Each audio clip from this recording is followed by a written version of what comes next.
আসসালামু আলাইকুম। দৈনিক প্রাপ্তি প্রসঙ্গে স্বাগতম। প্রথমেই সংবাদ শিরোনাম। জমিতে চাষাবাদ করতে না পারায় বিপাকে কৃষক। নিজস্ব প্রতিবেদকে পাঠানো তথ্য ও ভিডিও চিত্রে বিস্তারিত। নাটোরের লালপুরে দুধদুরিয়া ইউনিয়নের বসন্তপুর বিলে পানি নিষ্কাশনের অভাবে পরিত্যক্ত জমিতে কৃষি আবাদ করতে না পারায় বিপাকে পড়েছেন কৃষক। সরেজমিনে গেলে দেখা যায় বিলের অধিকাংশ জমি পুকুর খনন করা হলেও ভুক্তভোগী কৃষকের জমি পরিত্যক্ত হয়ে পড়ে আছে। ওই জমির 3 দিকে উঁচু পাড় বেঁধে পুকুর খননের কারণে এই জমিতে সারা বছর পানি বেঁধে থাকায় কোনো চাষাবাদ করতে না পারায় বিপাকে পড়েছেন ওই কৃষক পরিবারটি। জানা যায়, পুকুর খনন অথবা পানি নিষ্কাশনের ব্যবস্থা গ্রহণ করা হলে পরিত্যক্ত ওই জমিতে আবার আবাদযোগ্য হবে বলে মনে করেন কৃষকরা।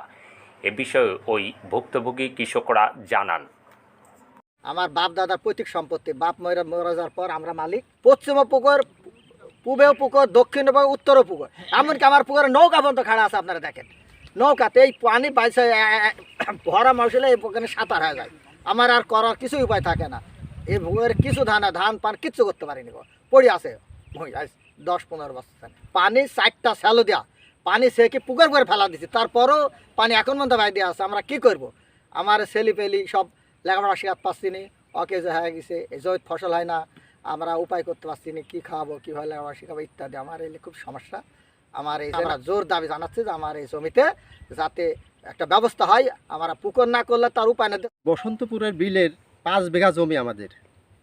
এই জমিতে ধান পাট কোনো কিছুই আমরা আবাদ করতে পারছি না। বর্ষা মৌসুমে দেখা যাচ্ছে নৌকা চলে, তো এখন পানি থাকার কারণে আমরা কোনো আবাদ একটাও করতে পারছি না। এখন এই জমিতে পুকুরও হয় না, ধানও হয় না, কিছুই হয় না। আমরা এখন এই জমিটা কি করব? আমরা এখন তো বেকার অবস্থায় আছি। আমরা এই জমি থেকে পানি নিষ্কাশনের কোনো ব্যবস্থা নাই, চারিদিকে পুকুর। এই জমির থেকে পানি স্যালো দিয়ে ওই অন্য পুকুরে পার করে এই এখন পর্যন্ত এই জমিতে হাঁটু পরিমাণ পানি।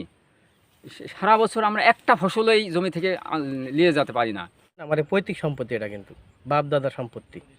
এই সম্পত্তির উপর আমরা 10-12 বছর ধরে যে আবাদটা করব, ধানের আবাদটা করব, সেটাও করতে পারিনি পুকুরের জন্য। এখন পানি এক বুক পানি হয়ে থাকে বর্ষাকালে। এখন চৈত মাস যাচ্ছে, বৈশাখ মাস যাচ্ছে, তারপরও আমরা পানি থেকে এখন পর্যন্ত পানি পুকুরে হাঁটাতে পারিনি। এখন আপনারা কি করবেন? এটির একটা ব্যবস্থা করেন আমারে। আমাদের বসন্তপুরের জমি, চারিদিকে পুকুর। আজ 10-12 বছর থেকে জমি পতিত পড়ে আছে। আমরা এই জমিতে কোনো ফসল ফলাতে পারি না।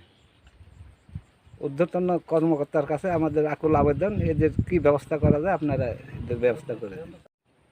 আমার এই জমি আমার পৈতৃক সম্পত্তি। আজ 10-12 বছর ধরে পড়ে আছে।